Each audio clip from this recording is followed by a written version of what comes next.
The overall goal of the following experiment is to observe the replication of oncolytic vaccinia virus in fresh tissues obtained following surgery. This is achieved by sampling the tissue for cell culture to minimize bias due to tissue heterogeneity. As a second step, tissue viability is assessed, which ensures the quality of the starting material prior to infection with virus.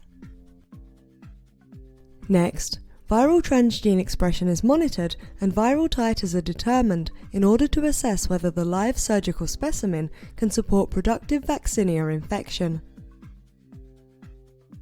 Results are obtained that show vaccinia replication in tissues based on the observation of fluorescent protein or bioluminescence reporter expression and increased viral titer over time.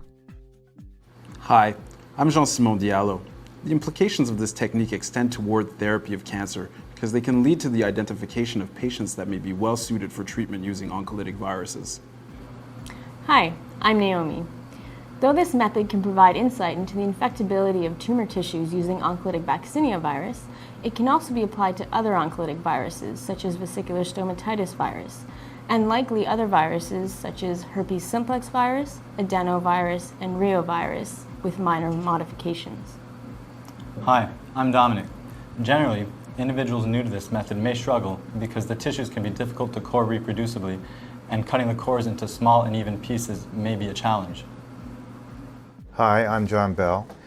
Demonstrating today's procedure will be two bright young graduate students in my lab, Naomi de Silva and Dominic, and assisting them will be Derek Butterwick, a surgical resident from the Ottawa Hospital.